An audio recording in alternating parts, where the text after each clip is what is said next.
Good morning. Here I am. Welcome back. I keep thinking I'm going to take a day off. I keep thinking I'm going to take a morning off. All the way up until the time that I push the record button. And here I am, doing it again. I don't know why. It's a compulsion. I'm inspired, actually, by all of the interest that I'm getting on the channel. You know? People are listening. People are subscribing. I'm gratified. I'm honored. I'm humbled, even. And I really do mean that. I don't mean to come at this from any kind of a pedantic way. Sometimes I'll hit a note that sounds like I'm really confident, like I'm really sure of myself, and I am in that moment. But overall, I don't mean to be pushy. Everybody's opinion is just an opinion, and mine is just an opinion. Mine is just a light on my area of the grid, my assigned area around me, and you can either take it or not, or take it at whatever angle you can or want to. So who am I? Who am I? Well, I'm nobody. I'm somebody. I'm everybody. I'm anybody. And that all sounds very trite. The show means to hit the discussion topic of the day from an angle like the angle that humanity would hit. You know, where is the common ground? Where's the win-win position, the place where we all have a stake in it and we all agree on what would be better for tomorrow or today or for me or for you or for what would be better. What would be better? That's actually what we should be focusing on. What we have been taught to focus on is find the problem, believe that physicality is the primary paradigm, and so then you focus on the actual what is my problem. Now, in a way, if you were clear about who you were before you ever started looking for things like that, and the seeing of a problem never ever turned you negative, you always understood yourself to be separate from whatever problem or issue or challenge or however you want to describe the step one moments of our lives.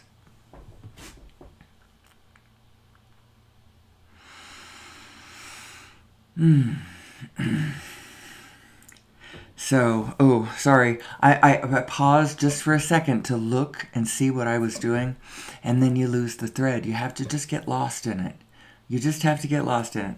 Sometimes I'm going to hit notes that are really good, and other times I'm going to scramble around because I just have to keep talking for an hour and a half to 2 hours, and I'm trying to stay on topic. And so, sometimes I do a better job than others. We're talking about who am I? Who are we as humanity? What is our common ground? Who are we commonly? What's our design? What's our story? Now, I'm just going to tell a story, and it's going to be interesting, and, you can fit it into your story however you want to. That's really how it is, isn't it? So, who am I? And who am I in reference to source energy? Source energy, that topic that we don't really know how to talk about it because it's deeply personal. Deeply, deeply personal. So it's kind of almost offensive to just blather, right to somebody's face, and especially if you're trying to show them something, such that they might look at it and go, yes, I see what you're saying, and you know what? My whole vision has changed. That's almost what I want to do here. And yet, that's not really what I want to do, because all I'm doing is just adding a little piece, adding a little piece. And for not even for a second do I want anybody to follow me. Certainly, I don't want them to follow me around, because I am a fallible human being just like you all. I am not sitting on the top of $1 billion empire or a fabulously, obviously powerful position in life. But you know what? When I look back at my life and I see the way that I have behaved and what I appear to have put forward as my most important value, and where for a moment it wasn't quite that, my most important value being peace. Peace, not momentum, peace. And so I would have to say that in my immediate sphere, my immediate family surroundings, the unity, the cohesion, the clarity, and the organization that is beginning to stir in the heart of the relationships that I value the most, in a peaceful, loving, very strongly connected, and not, there's no danger that these relationships are going to blow apart, I would say that I am wildly successful. And now I would like to move out from that position and get more financially successful. I believe it's possible. I totally believe it's possible. I listen to Abraham telling us how to do it, and I get what she's saying. And I even get how to say even clearer what she's saying. And I'm starting to learn how to live what she's saying. Although when I say all this, we are not, I'm air quoting in the air right now. I have a slide for this. Where is it?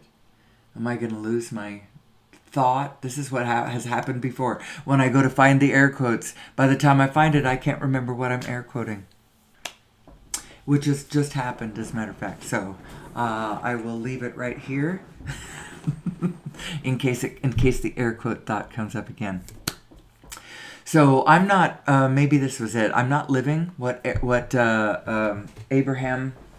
I'm not I don't want anybody following me, and I don't follow her, and she doesn't want anybody following her either.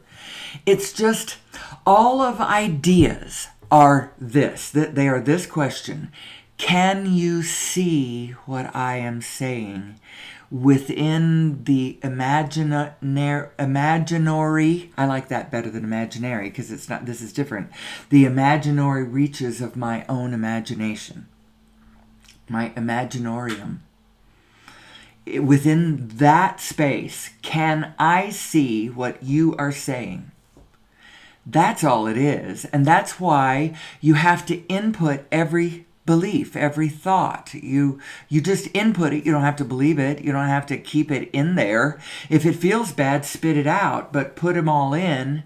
You don't have to monitor at the gate, because in actual fact, there is a place where it would be appropriate to put all the thoughts that you've decided that you put in, didn't like the way they tasted, and then spit out, but you still keep them somewhere. Where do you put them? I put them in a place called, this is just what I call it, the place where everything goes.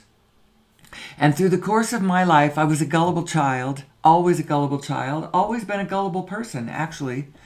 And in a way, I'm gullible now, because I believe everybody. And then their ideas either fit into the main structure of the big thing that's going on inside of my inner self, or it kind of doesn't fit in there, and then you go, oh, yeah, okay, I see. And I see the flaw in your thinking, too. There's this big negative strand through your thought processes, and it's poisoning the well. And when I put your thought in, I put it in, but then it spits itself out. It's sort of like an owl. You know, you eat the whole mouse, and then you just barf up the bones and crap that didn't fit, swallow the whole thing, and then poop out what doesn't work for you. Anyway, that's how I've dealt with my life. And people have thought I was odd. And actually, they were worried about me at first. When I was first married, well, I'd been married this third and last time for around 5 years. And my daughter and I, my teenage daughter and I, ran off to a Buddhist conference in upstate New York in April. It was a week, 5 days, 3 days, 4 days. I don't remember how long it was. We had to get there. The two of us ventured out, followed the instructions. We had to get on a train at Newark Airport and transfer trains at different stations to hit, whatever, and then meet up with people that were from here, the Albuquerque area. And I don't know. The other daughter, the twin, and the husband stayed home. They were agreeable. He was non-resistant. You want to do that, honey? You do that. And but they were both worried about whether we were going to join a cult, Now, as it turned out, the Kadampas were a bit on the culty side, and I don't even know if they're still around. They probably are, but I don't know. It was fairly personality driven by this Gyatso. I can't remember his name. He was a Tibetan Buddhist who, Tibet had that terrible thing happen in 1959 when China came in and took it over, and the Dalai Lama and many, many, many monks fled to India. And anyway, he set up his own thing. It doesn't matter. I'm digressing. The point is that I didn't. The one daughter almost wanted to shave her head and become a nun. And quite frankly, I was almost ready to let her do it because she was a 15-year-old difficult person she was unhappy, and she couldn't find peace inside of her. She didn't know where or how to be okay in the world. And I frankly wasn't sensitive enough to understand what her problem was. I realized later that I was using tools that I didn't know what I was using, and I didn't know how to share these tools with her. I didn't know how to show her how. So what I had been doing is I have a place in my inner circuitry. And since we do talk about who am I, and we're talking about our internal structure, we're talking about our biotechnology, we're trying to do this from a very matter-of-fact perspective, take the personal out of it, and we're just talking about, how things work. Abstract the commonality, the thread of meaning from it. And let's just talk about that. We're not going to talk about me and my, other than to illustrate. So I'm not going to use names, and I'm not going to try to get at any, we're not going to take this personally, as I use my life as an illustration to my points. This idea of taking what you like out, the aspects, extract from the world the aspects of it that you prefer, because they are vibrations. It's all vibrational. And if you're taking it as a chunky whole, for one thing, you're imagining the way it holds together, because there are so many different dimensions of it. If you believe Bashar, and I do believe Bashar because it sort of jives with Planck time, that every Planck, because the whole universe is winking all the way in and all the way out, every Planck instant. And so it's true that you could be shifting from dimension to dimension, because there is so many more possibilities than we have been giving it credit for. We've all been kind of agreeing on a frequency. That's what humanity has been doing, agreeing on a frequency and then behaving mutually. Now, that's what I call, that's how I explain my explanation of the what I call the World War parts 1 and 2. And the reason I like to call it that is to give it an ordinal number. World War I, World War II makes you think there's World War III and World War IV and World War VII. And that's just what we do. And I'm here to tell you that the way that things are going, the way that we are, the way we have made ourselves dependent on the technology, the way we have interconnected and interdependent and intertwined with ourselves and each other, the huge number of the population that we've got going on the planet, if we even try such a thing, we will be so sorry. I was going to say something else, and I'm not really going to say that, because actually we have so much going on that large pockets of ourselves could be destroyed, while there would still exist large other pockets of ourselves that could still limp around and get some of the infrastructure around. But if we do too much to the atmosphere and such, we're on the hairy edge, as it is. Or at least that's what I understand. Ecologically speaking, we are on the hairy edge. We are on the brink of destruction. That's what I understand. That's what they tell us. And part of me absolutely believes it. This is what I believe.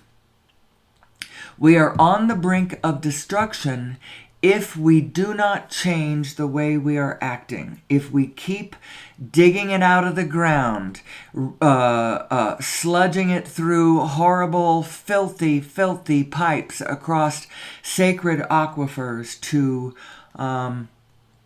coastal refineries, sticking it onto barges from there and shipping it across heaving seas through blessed, living, sacred, beautiful oceans and ecosystems that are vulnerable to, yes, we are on the brink of destruction. But if we would change our behavior, and that is why my show is also, not only do we talk about ourselves psychologically and philosophically and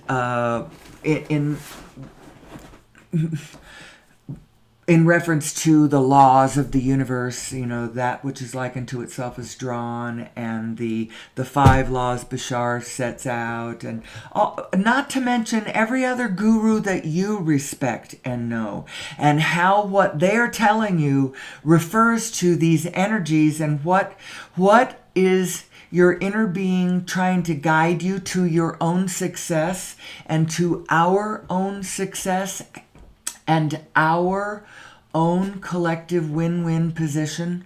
We need to get over being in competition with one another. It's in order for us all to be stronger. That's like saying that it's a good thing to have your liver be in competition with your kidneys. Your liver should never be in competition with your kidneys, or vice versa, or any other part of your organs. Don't be in competition, be in blessed, joyful collaboration, co-creative, loving collaboration. That's the actual, it's the grounding order. I could air quote order right there if I wanted to, but I like this. I want to keep on this slide. I could stay I think it's a successful show when I make it through the whole show without changing the slide. Because now it doesn't matter what picture I'm showing. This audio can clip anywhere. Who am I? Who am I? And what is the meaning of our lives? What is the collective place? That place where you and I and everybody else, all of our desires, they don't clash. They come together in a beautiful symphony of, harmonic action. Because I'm actually talking about action here. What am I supposed to do? What am I supposed to do with my life? How do I organize myself? How do I organize myself with the field around me in order to come into, dancing, swirling, the balanced, eternal swirl of a dervish, swirling, swirling, swirling, getting into harmonic frequency with the swirling dance around me. Because that's what it is. It's spin is what it is. But the way you play it on the ground is get along with your fellow human beings, and I don't care who they are.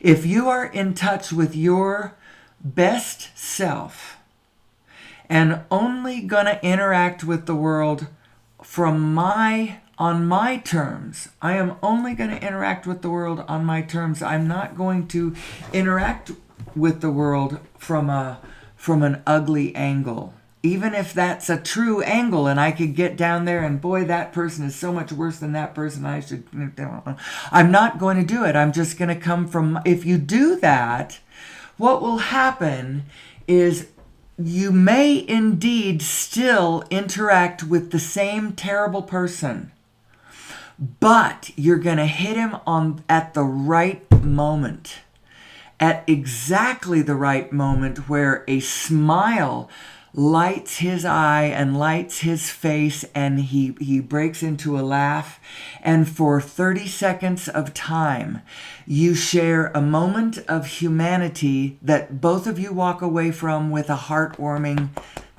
thing. Now that would be the ideal. That isn't necessarily what's going to happen. At the very least, you hit him on a moment when he's not murderously full of rage and getting ready to Loki energy the crap out of some mall, or whatever. Pay attention to your inner being because she's got the overview. She knows what's going on all around you. She knows what you want. She knows what everyone else wants.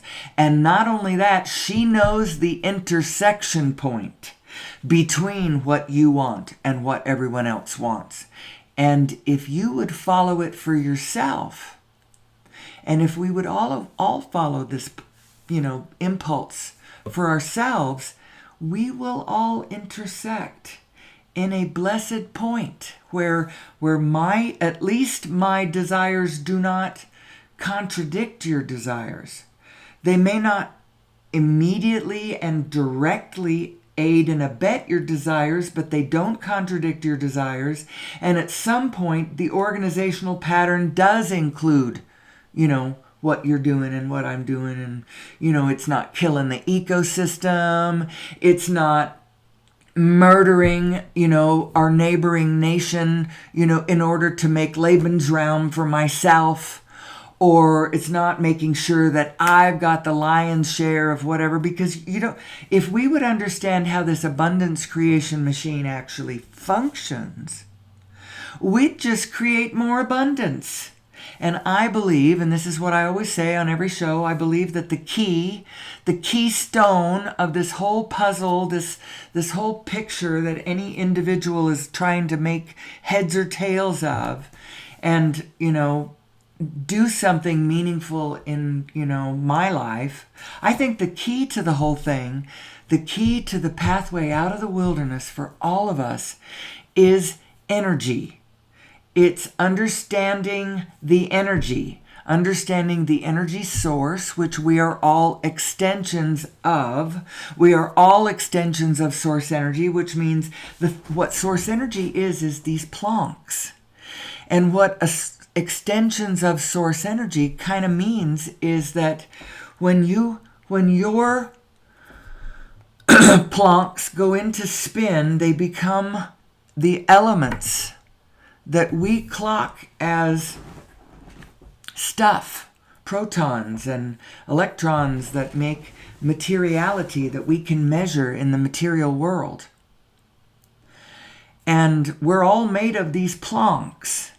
and they organize in particular ways.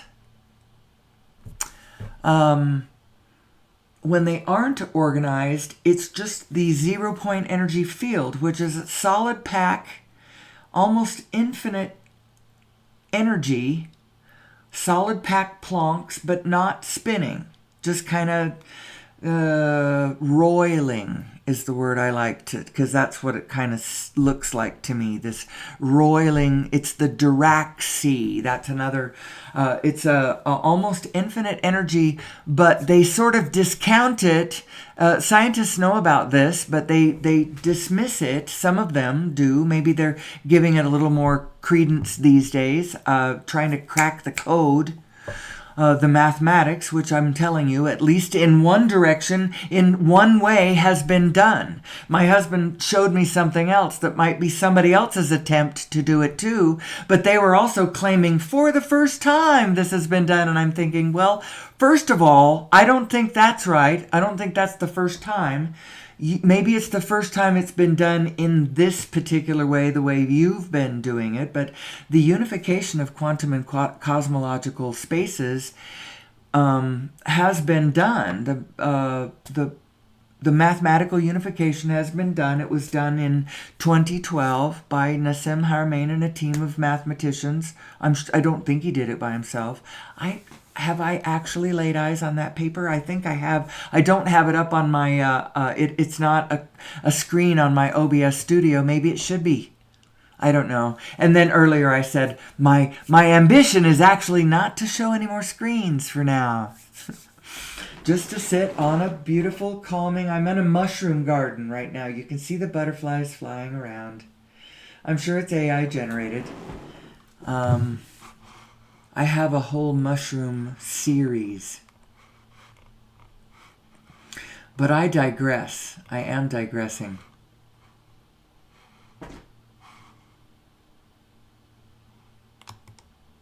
Ooh, I like this one too. Ooh, it's a little bit bright. I don't know if it'll distract me. Who am I? Who am I? I claim that the energy is the key. It's the pathway. It is the way, because, well, it certainly is the path of least resistance way. We are coming up against an energy issue in our society. The third world wants to be the first world. And the first world wants more and more and more. And the problem is that our species is kind of creating less and less and less. And one of the reasons it's starting to create less is because now we are creating more. We're more productive than we've ever been.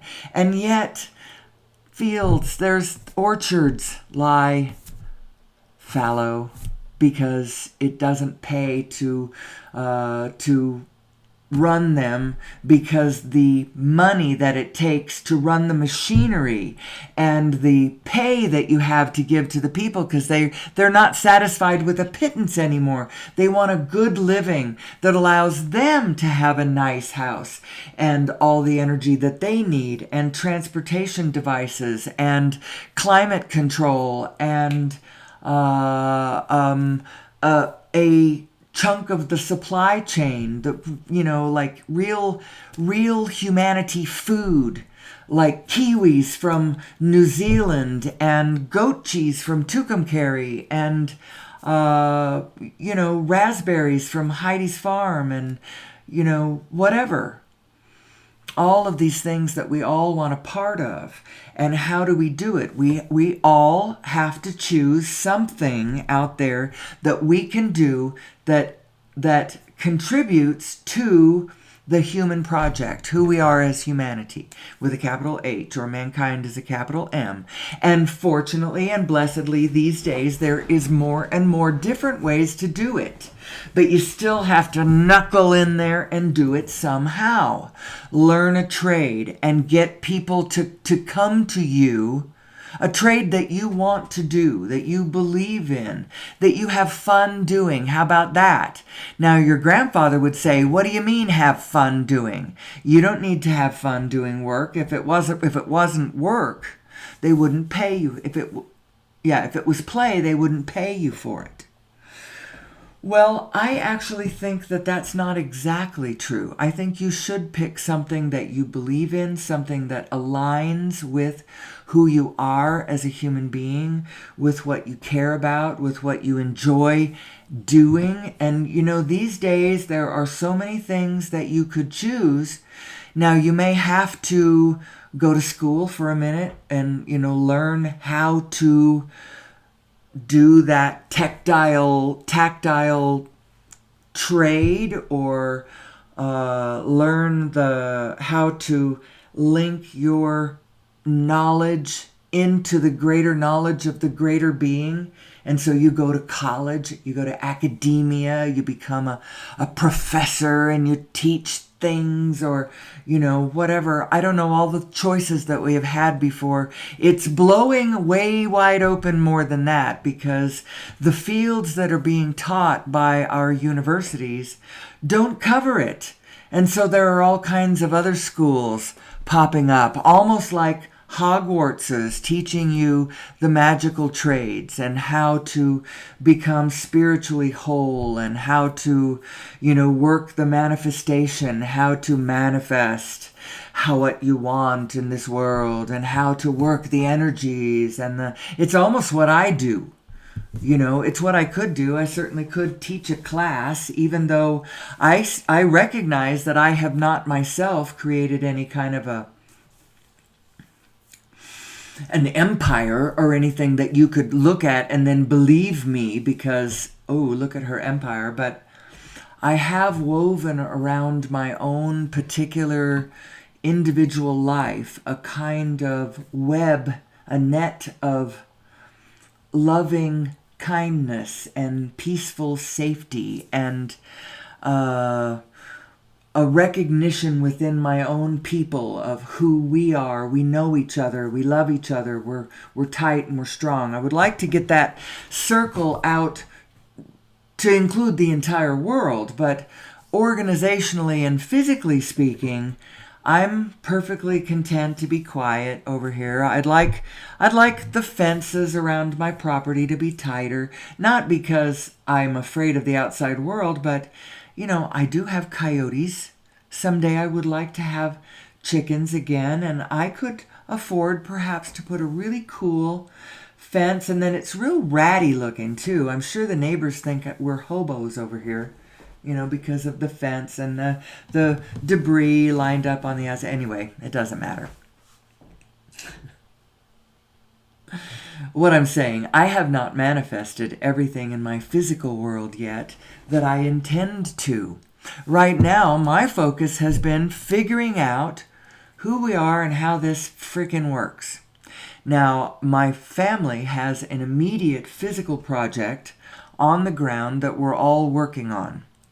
And we're using this project, I'm sort of secretly using this project as a template, a secret testing ground, if you will, for my theories about spirits and clarity and not crossed energy, and when you don't have crossed energy and everyone is clear and working together in loving tandem with a single focus based on a project that we all believe in, that we all want to succeed, that we all are contributing ideas for, and we're trying to find how to have fun with it. We are having fun, and as we go, every step of the way, we're pointing out what is fun about this. We're interspersing it with lunches that the team has together while we talk about things and love each other and laugh and tell. I don't know. It sounds. I'm making it sound kind of weird, but it isn't weird as it plays out. And my theory is that first of all, this is going to work. That crossed energy is the problem, and so, if you are just getting clear guidance from your inner being and following it gently without, I want to do this, but I think I should do that, but I'm really doing this, and so I feel conflicted here. If you can get rid of those conflictions and just everybody be clear about what we're doing and what the tasks are in order to complete this project.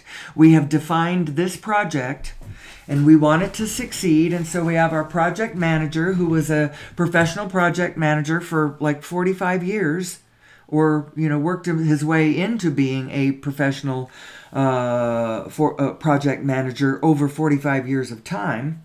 However, I'm not sure exactly which one of those is true, but he laid the project out, and these are all the steps that have to be accomplished in order for us to get to da-da-da, and this is the date, and this, he assigned all the tasks, and we keep meeting back with one another and assisting one another and, making sure that things are moving along, and do we need to go back to the store, and do we need to help put together more things, and has everything been ordered from Amazon, and I don't know, it's kind of fun. We're having fun with this.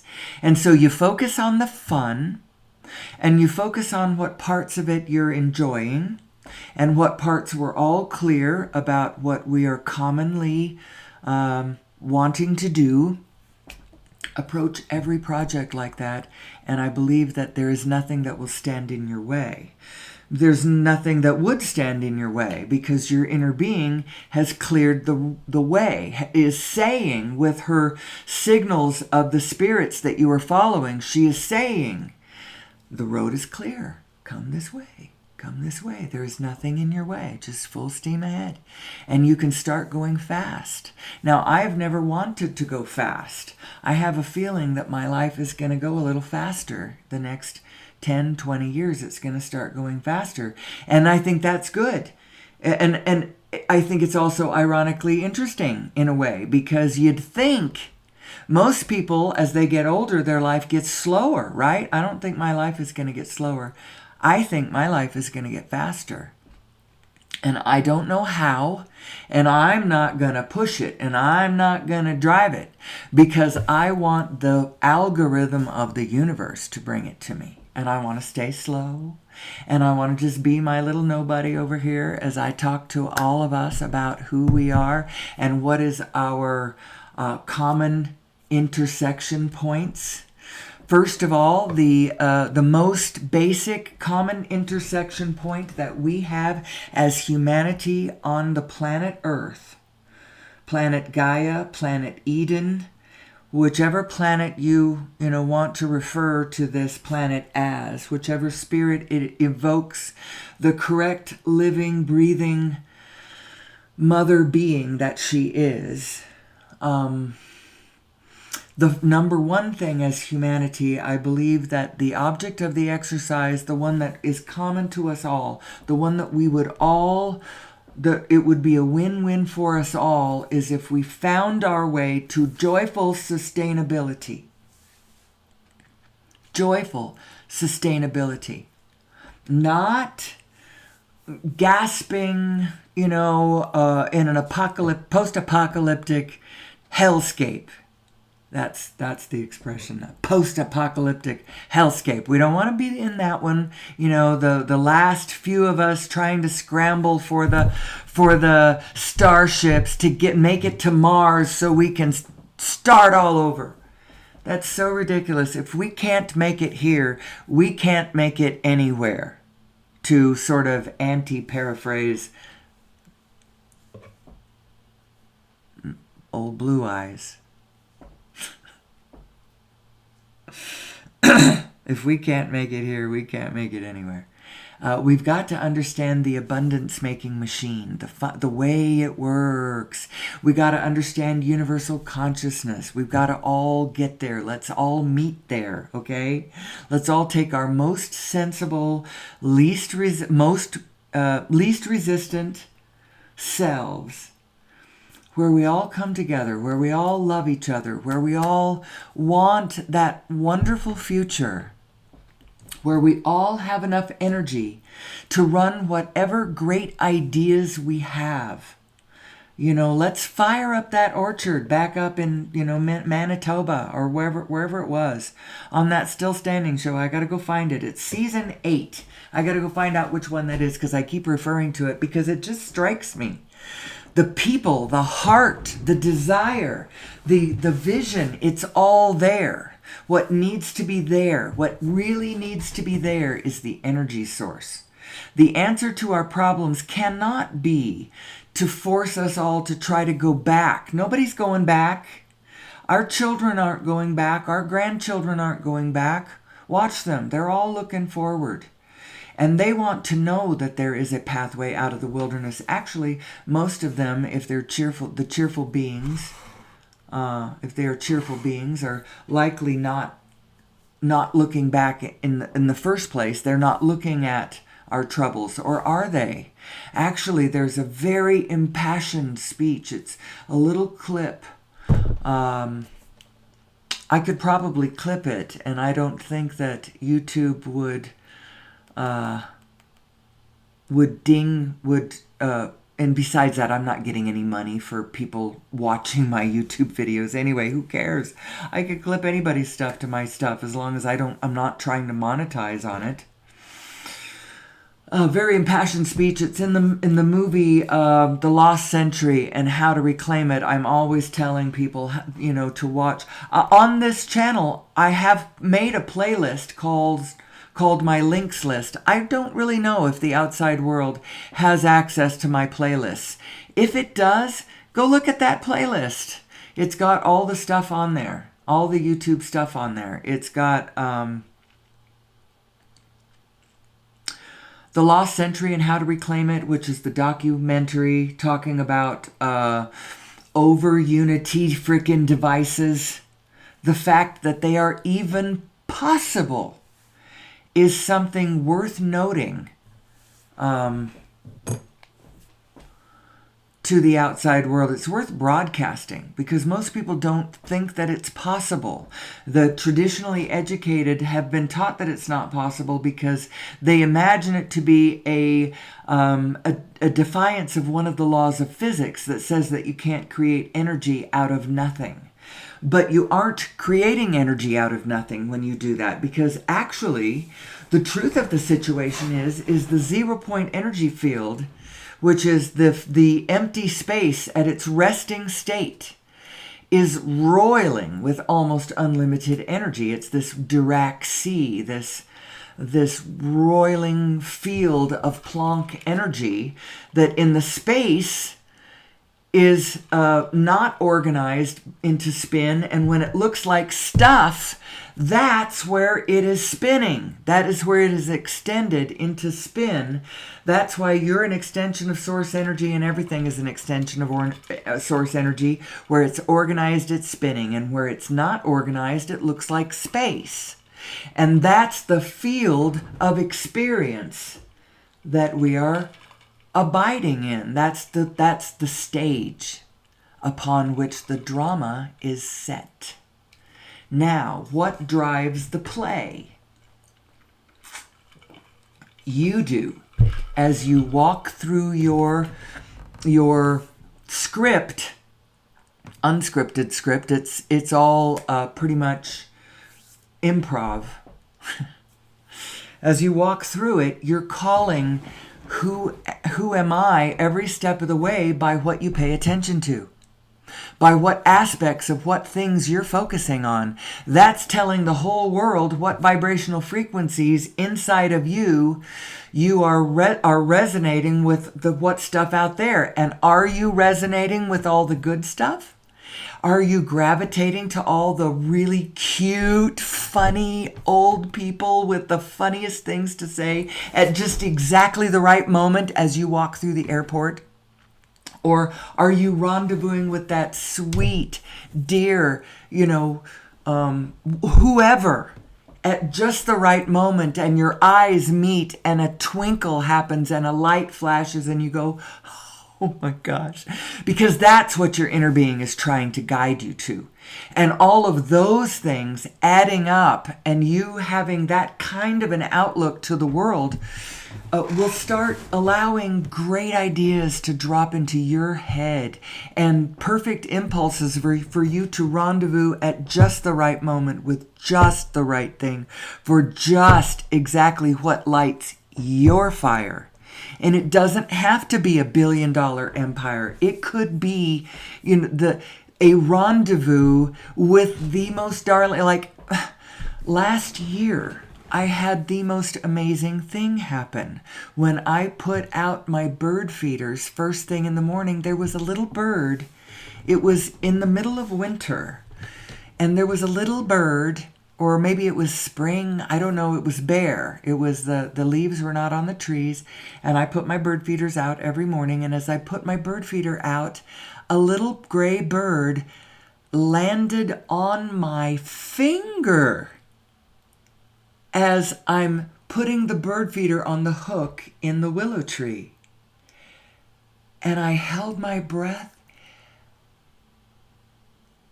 And my soul just almost went out my ears and eyeballs in an explosion of joy I can't even tell you.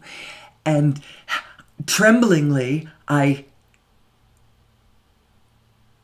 don't know why, I moved on to put up the next bird feeder. And so, of course, the little bird flew off of my finger. And as I put the second bird feeder up, she did the same thing. She flew to the second bird feeder and landed on my finger again. It was the coolest thing. It was the coolest thing. It was all I could do to keep from shaking. She flew off, of course, and then I put the third bird feeder up and then ran inside the house screaming, Bob, Bob, you can't believe what just happened. It's stuff like that. Some people think that it's always the diamond in the leaves, that lets you go to the Abraham seminar at the last minute because you just knew that somehow it would work out. Just follow what your inner being knows. And you'll be able to guide the specifics at some point. But at first, just be general. Just know that it's okay. Know that the universe is beneficent. And if you can hold beneficent frequencies, you will prove that to be true. If you can't hold the beneficent frequencies, then it will reflect back to you whatever frequencies you are transmitting. So watch it. Although I say watch it, and then all of a sudden everybody goes, and then that makes it worse. It's okay. It's okay. I lived most of my life with just one general faith. Only one. I was raised in a religion, and at 14, I threw the yoke of my religious frame off, completely off. I just, I'm not going to do this organizational structure. There's an issue with it. I'm just going to take the whole thing off.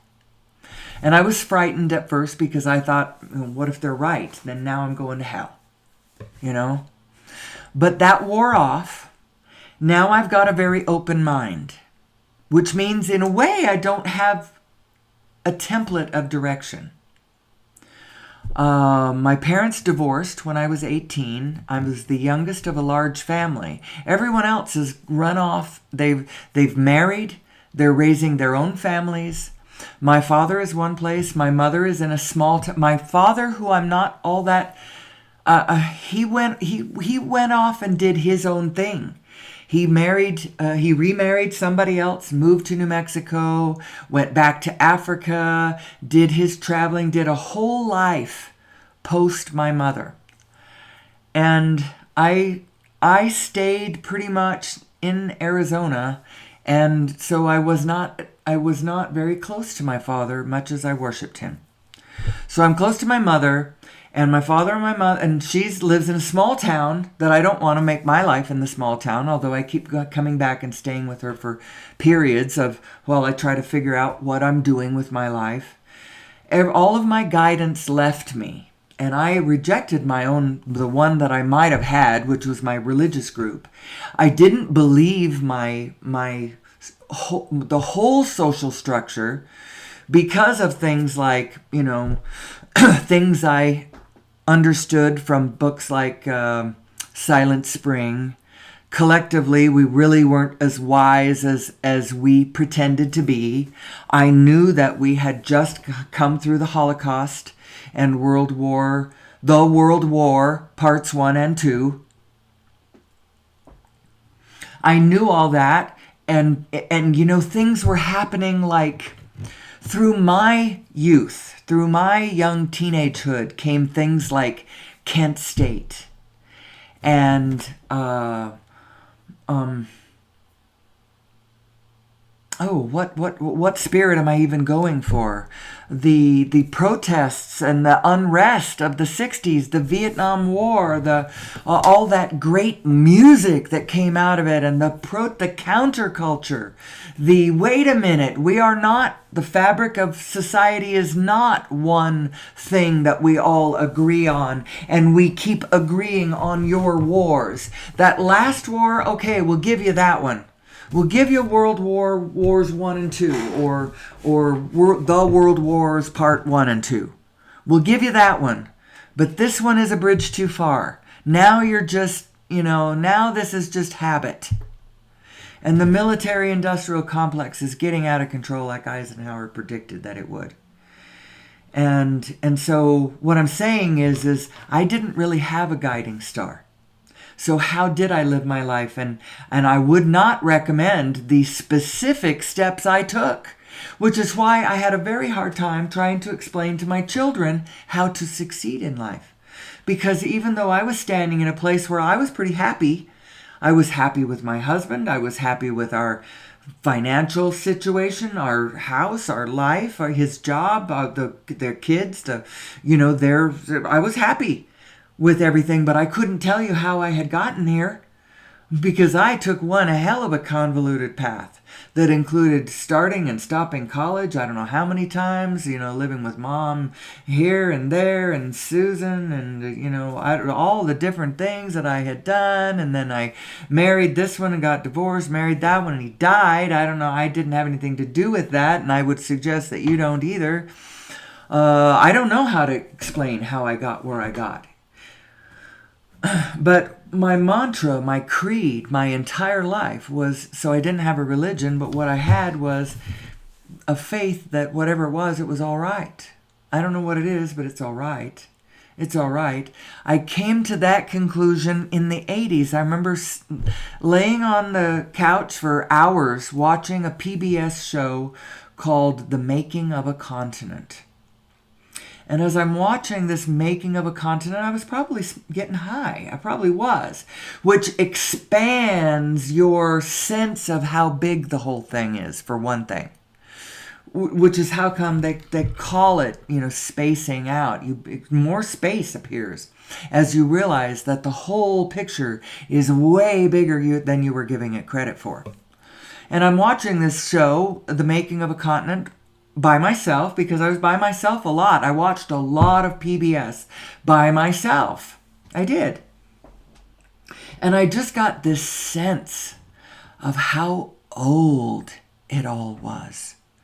How big it all was.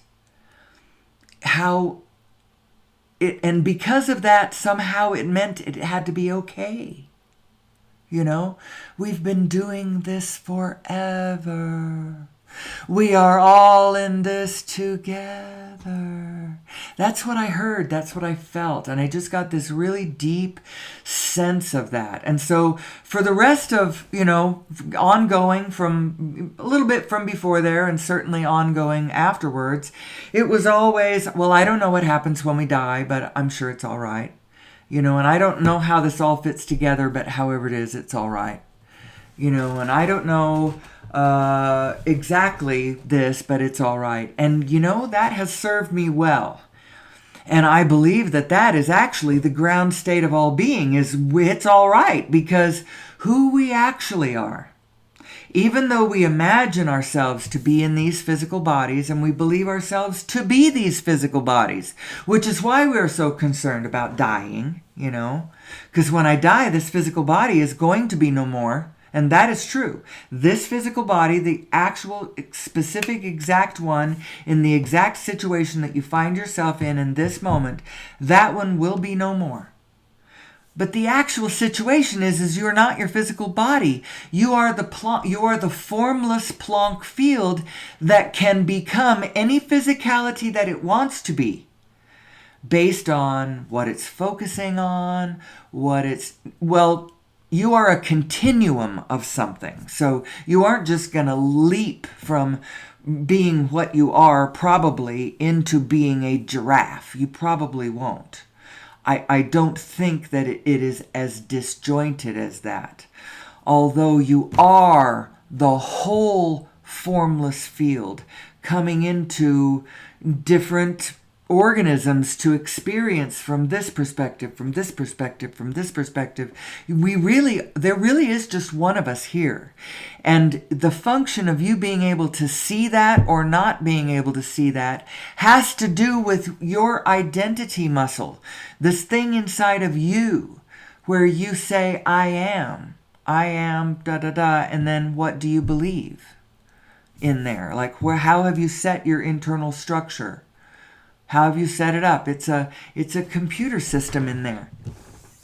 And it's actually quite flexible. Your physical mind, your actually, I don't know what part of you that is. That's kind of a place where your physical mind and your source mind kind of come together. Your physical mind is capable of understanding your source mind. You just have to get the physical mind lined up with the source mind. It's not going to go the other direction. The source mind is what the source mind is. And the source mind is what it is because it is in touch with all things. It is in touch with all of us, all of the biofield, all of the the humanity informational field.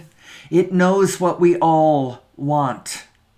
It knows where the win-win position is. The paradigm that we are playing is actually win-win, not win-lose. And if you've been playing it as win-lose and you're saying, I do not believe you, it is not win-win, it is win-lose. I've been playing it as win-lose and it is proving that it is win-lose all the time. I am losing. Sometimes I win, sometimes I lose. Usually I'm a loser. Sometimes I win and then they're losers, but I'm telling you it's win-lose. Well, what that's an expression of is how perfectly malleable this universe actually is. Because you can play it like that, and then you are going to actually end up producing lots of winners and lots of losers. That's true. It is very malleable, but the actual paradigm is not that. That is not in alignment with what your inner being knows to be ultimately true about the paradigm. And if you'd get your systems into alignment with the actual reality of the laws of the universe, then all of your designs would go better. They would be more beautiful, more harmonious. They would speak to the rest of the world. Their hearts would leap when they see your work because they would see the allness laced all through it. It would speak to them in a way they wouldn't even be able to give voice to. But in their hearts, they would say, I see our allness as I look at this. That's the way it works. It's really cool. It's really cool. So lean into what the universe is and don't worry about what the universe is not. And I mean the isnesses of the happy momentums, because you got to get into the center of some intention of yours that is positive and blessed and working with the rest of the organization of the loving, spinning organizational field.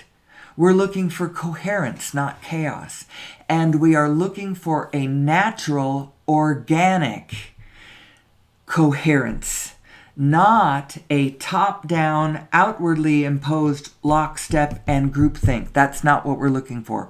We're looking for the harmony of diversity that knows its source connection, and each in its own way is iterating the allness from their position.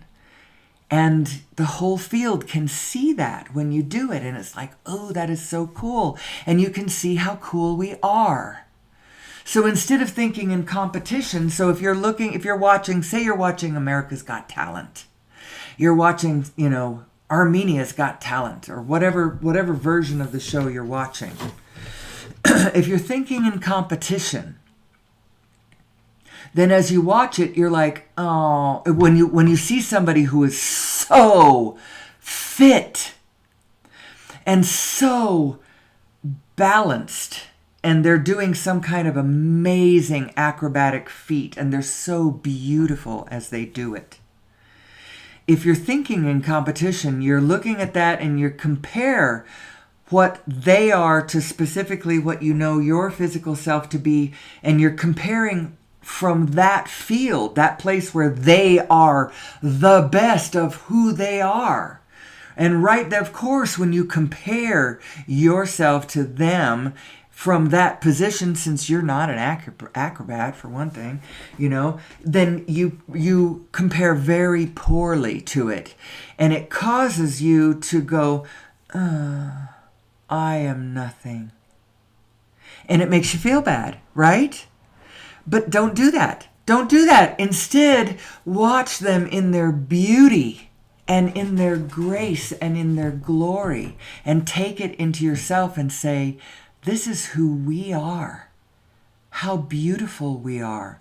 Look at how, and when you see someone be kind, you go, look at how hard we try. When you see a funny old man or a sweet old lady or a beautiful child or a funny little puppy see their beauty, see what is beautiful and glorious and wonderful about them. Now, what I used to do, and this is how I would torture myself with this, and I'm sure some of you are going to identify with this. Immediately upon seeing say if I was looking at something beautiful in nature, and one of the reasons that you get this kind of trauma is because this is what the TV shows will do to you. The first thing they do is they show you how beautiful it is, and then the second thing they do is they rip your heart to shreds by telling you, yeah, and we're destroying it. And this is how it's disappearing, and this is how you need to help. Give $1 here, $5 there, or $10 there, or just feel bad. Maybe it was just a PBS show that wasn't even fundraising. It was just making you feel bad. And so now when I see something that I love in nature, I'm like, oh, but it's dying because 6 mass extinction, it's on the way out. And you know what? And so then what I did is I started trying to turn off of my feelings. I don't have feelings now, okay? I just don't care. I'm not looking. I don't care. But you know what? When you open up and realize how many dimensions the universe actually has, and that no amount of you joining the unhappiness party is going to fix that problem, that's not what's going to fix the problem. It actually only contributes to the problem. That you're feeling bad. Now, your action from a place of feeling good could improve it. But that's tricky, because how do you keep the 6 mass extinction full on in the front of your mind and keep feeling good? That's a hard one. Well, one of the ways you have to do is you have to realize that you are more than all of this. You are more than all of this. You are bigger than all of this. You came from before it. You'll still exist past it. It's project, let's make it better. It's project, let's understand this. And you are right in the middle of that project. So just understand your equipment and understand how to make this better. So how do you make this better? Understand who you are. Understand how this works. You are a better making device, machine, consciousness. Your job is to notice what you like and make it more, because your attention and focus makes more of whatever you are noticing. So notice within. So say if you're being stared at, like you cannot get away from a picture of things that don't look pleasing to you. What do? Start dissecting aspects of it. Notice aspects of it that you like. Oh, well, that is a pretty color. That is a pretty color of red running in the street. Or, the war really is making me feel more alive. I don't know. How do you see it? So the formula is, all of this is formulas. You work it with mathematical formulas. My inner being is only positive. She is pointing the positive direction. She is pointing in a forward direction where we could go in, to accomplish things that would be fun, because she is looking at fun. She's looking at, what does she care about? Freedom, beauty, fun, sustainability. She does care about sustainability because she is looking at the whole eco-biosystem and knowing that everybody needs to eat, everybody needs to breathe, everybody needs clean water, we all need sheltering environments, which we would all cooperatively co-create naturally if each and every one of us was plugged into our own source impulses. That's why it is so important to be in alignment with your inner self, to know that you are a binary system, a system of information flow that goes from a vibrational self that is without resistance, in touch with all things. That's your inner being.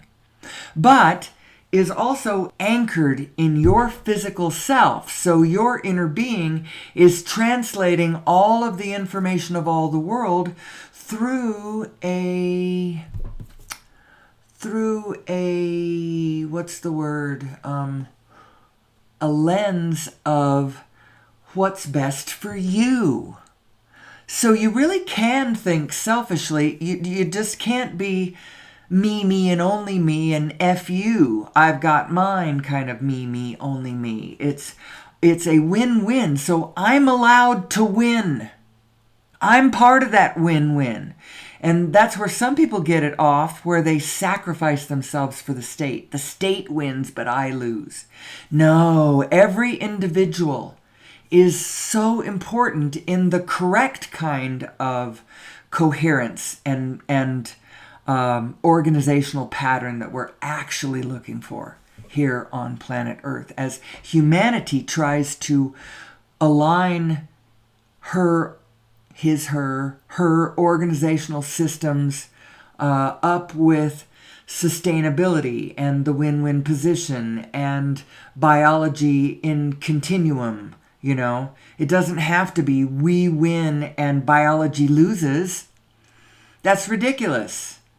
We all win when we live in an abundant world where every farmer, where every person who dreams of growing an orchard of fabulous fruits that they can put on the supply chain of humanity, that they can do so because the energy required to do it comes directly from source or from an over-unity device that is not plugged into fossil fuels. The idea that we have to use fossil fuels is one that they have cleverly and ubiquitously and relentlessly, softly sometimes, more harshly at other times, they have guided us to over the last 100 years. And the way they have been able to do it is because we didn't know who we were. But now we're going to know who we are. and we're going to plug directly into source energy, and we're going to love each other, and we're going to see each other as aspects, different other cells in the body of a single being that we are all harmoniously, cooperatively a part of. We don't have to be in conflict with one another. That isn't actually, Darwin wasn't right in his initial evaluation of the situation. Yes, all of the different niches were being filled. So what was happening, so you have an island nation where you can see that all of the different niches of the birds, the ones whose beaks are shaped this way so that they can take advantage of certain seeds on the island, and then there's another set of birds whose beaks are shaped a different way, in order to take advantage of this other opportunity on the planet. And all the different niches are filled, but they're filled with a bird that you can see started out as the same bird. It came from the mainland, blew in somehow, him and his mate, and, they made a life here. And as they, developed over time, they filled all these different niches. And so you can see how, and then he came up with the survival of the fittest and the incremental evolutionary processes as the being evolved to be what it was. Anyway, and so he came up with survival of the fittest, and we're all in competition to see, and so I have to develop a beak that can crack that seed better than the one that you've got so that I get the seeds and you don't, or whatever. But that's not the right spirit. It part of that was kind of true, the way that the desire to be able to solve a problem allows the form of the being to fill the niche. But it's not, the spirit isn't, tooth and claw, survival of the fittest. It isn't always that. It is often survival of the most cooperative. Survival of the one who can see the biggest win-win position, can gather them all in organizational force, and then we all work together so that we all survive. How about that one? That's also a survival strategy. Survival of the most cooperative, survival of the most harmonious. I believe that the organizational forces of the universe are trying to organize us at all times. And the lines that we should be listening to are the loving ones, the creative ones, the connected ones, the ones associated with our loving hearts and our universal consciousness and who we really are.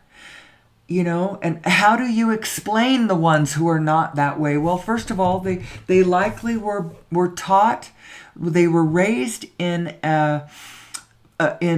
atmospheres of conflict, and they were given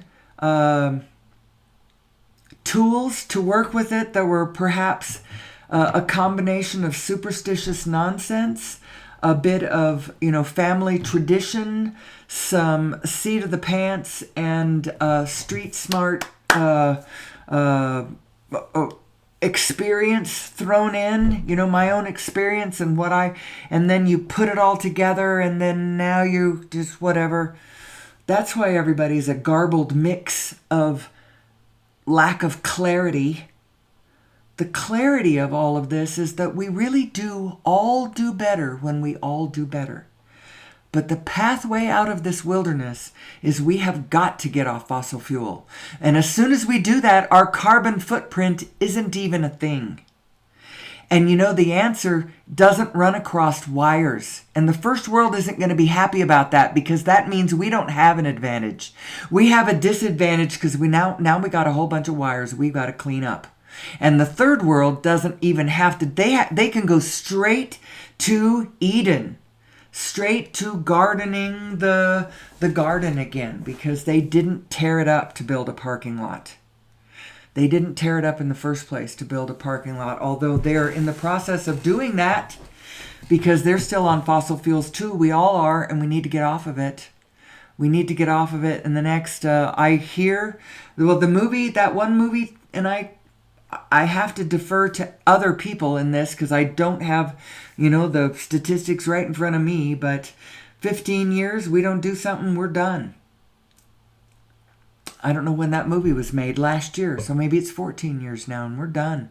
10, 15, I don't know. It means that every year that we don't do anything, we're marching in the wrong direction.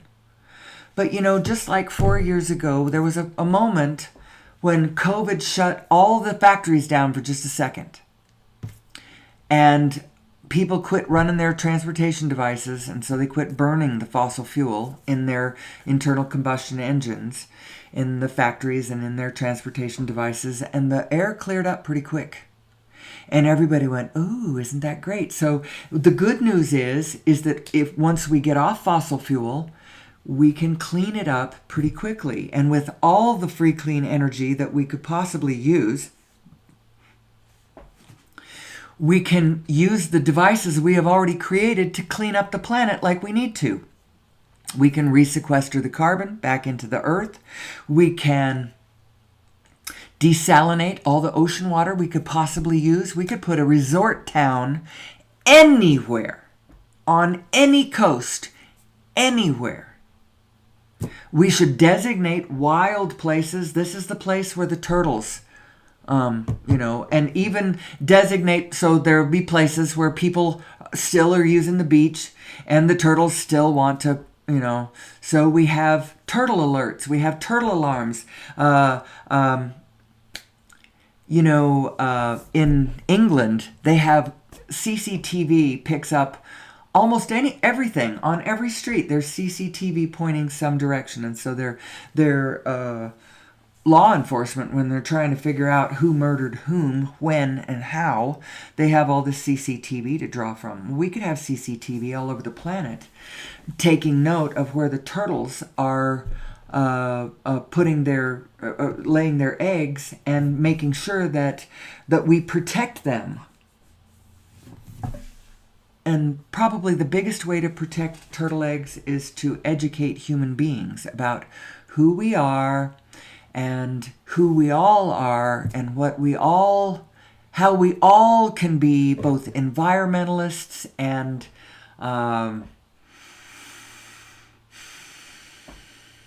personal tycoons, make whatever dreams that we want come true.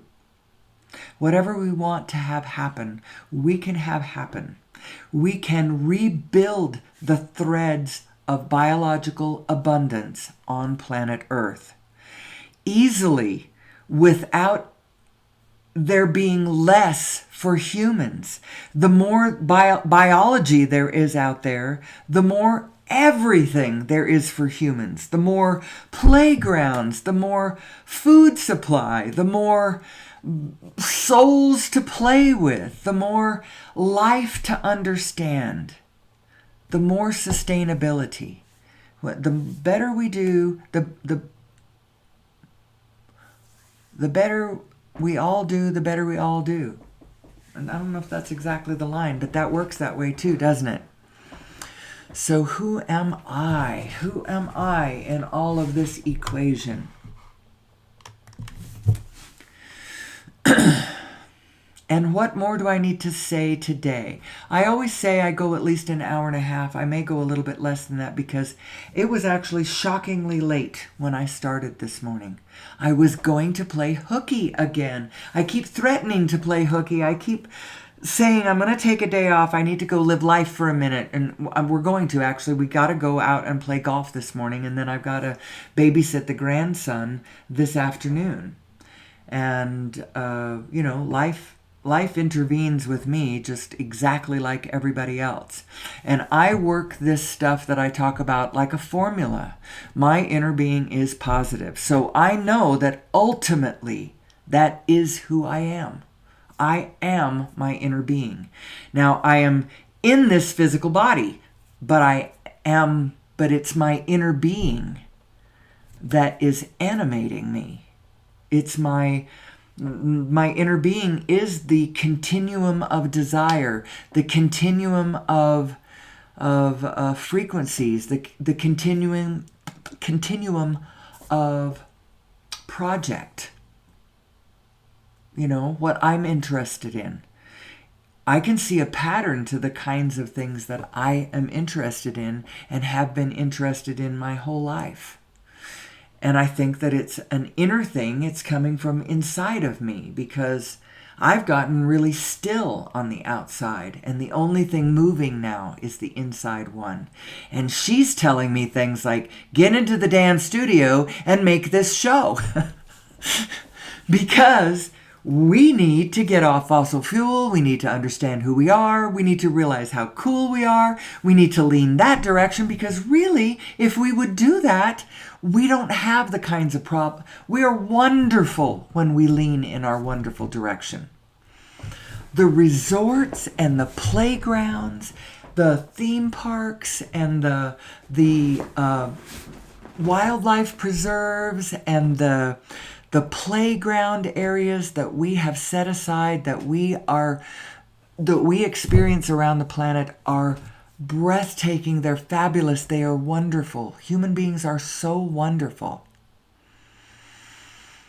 How do we set ourselves up so that everyone gets what everyone needs? Well, it is in the hands of every individual. And the way you do it, so from an individual standpoint, just get into alignment between you and you. And then do whatever you are called to do, including things like this. This is what I'm called to do. And so this is what I do. You do what you're called to do. If what you are called to do is to make the best damn French pastries that you can because you love French pastry and it's so much fun. And then what would be a great idea? Let's have a French pastry shop and let's put it here in this little community and let's entice the world to come and visit us because we have made our eco spaces so beautiful and we have these lovely eateries that you can come and eat at and we have these charming little Airbnbs that you can come and stay in and we have these fabulous beaver-filled kayak mazes that we have created and these lovely orchards that grow the finest apples anywhere, and then the bakery down the street that takes those apples and makes the best strudel or the best whatever because we have this community that's from such and such a place in Europe and this is their da da da da da da da da da. Do you see how it's trying to organize us? And you gotta lean that direction. Lean into the love. Lean into the beauty. Lean into the what do you want? Learn to focus on what you want. Learn to put the center of your focus more on what you like and what you want than what you're noticing that we have that we don't like. Now, you do have to use a little bit of that because it's sort of the springboard. It's the jumping off place. The gravel on the road that you're driving over right at this moment. But don't get lost staring at the gravel on the road where you are. Keep your eyes on the bigger picture, on the object of the exercise.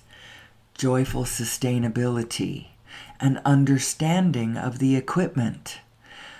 Joyful participation and organization with each other and the field around us. Let's conquer gravity. Let's get off fossil fuel. If you want a more practical, less esoteric description of the object of the exercise. Who am I? Who am I? I may leave us a little early this morning because I got up a little late and it is already shockingly past 7:30. And that means I didn't even start recording until after 6. Like I said, I almost played hooky this morning. But I maybe I'll play hooky. Maybe I will manage to play hooky tomorrow. Or maybe I'll get started earlier and I'll make sure that my show is over an hour and a half long instead of almost an hour and a half long. maybe as I think about what to say to wind up the thoughts that we have covered today, what would the summation be? Care about how you feel, for sure, because your feelings are an indication of how well your thoughts are blending with who you really are.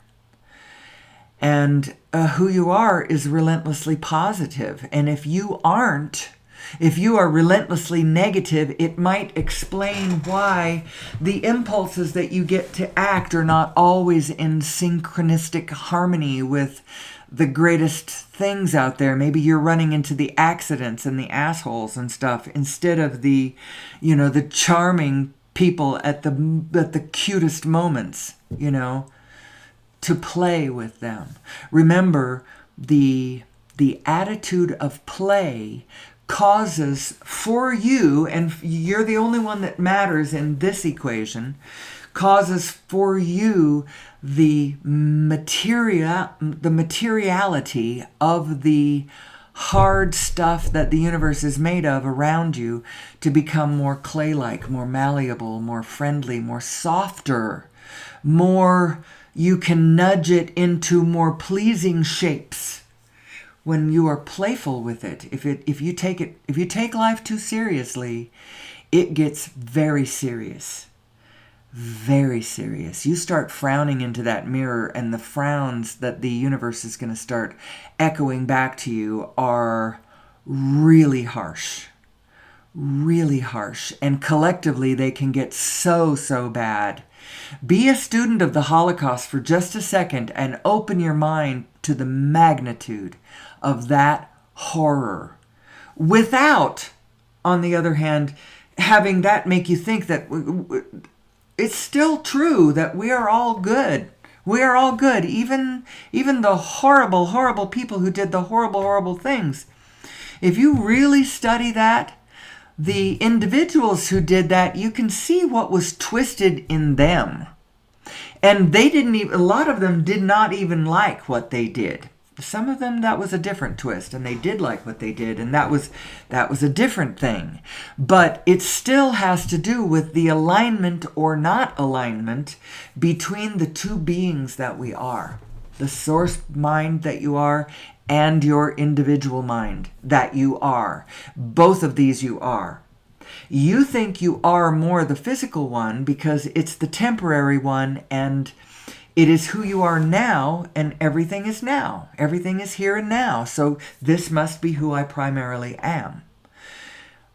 Yes and no. I think of the other one as who you really are because it's who you always are, even now, as you are this temporary one that you are temporarily, you permanently are this one that you are permanently. You are the quantum field. You are the formless coming into the form. You are the focus of attention, choosing to focus upon what you want to make more in this universe. It's how your equipment functions. So learn to focus more on the aspect, to stroke and milk the aspects of the world that you prefer. Because that's what starts the momentum of the frequency of those pleasing aspects. And then that's what starts building the momentum in the world. Focus on the spirit, not the form. Remember, you don't want to be Milton Mayer in the middle of the Third Reich, realizing that you'd spent all your time focusing on the forms, and the forms were still the same. But the damn spirit had changed right underneath your feet, and nobody had noticed it. And now you're stuck with this horror. It's like the Halloweenscape that starts from, smiling skeletons and happy ghosts to all of a sudden, the teeth are like more and more jagged and real, and the blood is dripping off the fangs, and oh my God, this isn't what I thought it was. Keep your eye on the spirit, people. Keep your eye on the spirit, because the universe is vibrational.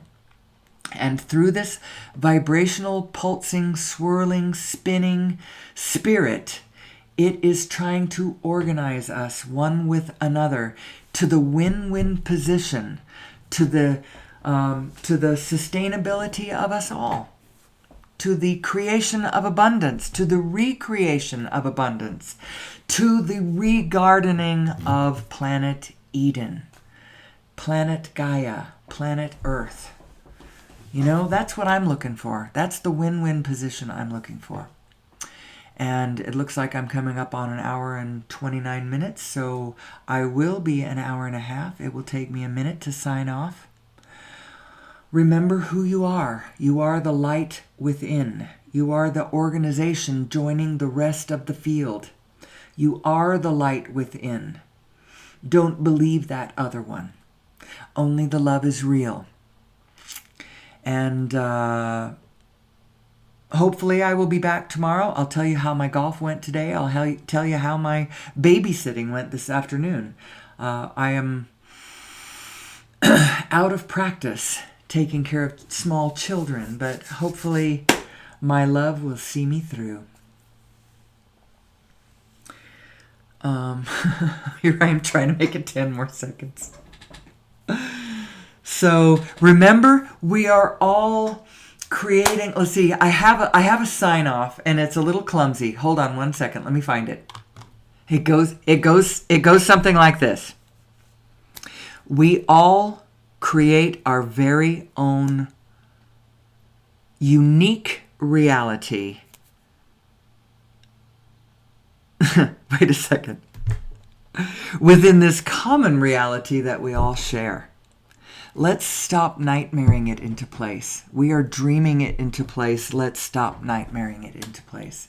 Let's understand how it works. Let's understand who we are. Let's set our focus more in the direction of where we want, what we want, where we want to go, than where we are and what we don't like about it. That's the secret to all things, to understanding your actual equipment and how it actually works, who you really are. And with that, I'm going to leave you. Hopefully I'll see you again tomorrow. If not, for sure the next day. I couldn't stop this project anymore if I tried. This is how I am expressing myself now, to my family, to the world. This is who I am. So hopefully I will see you back here tomorrow. Love you. And until next time, may the source be with you.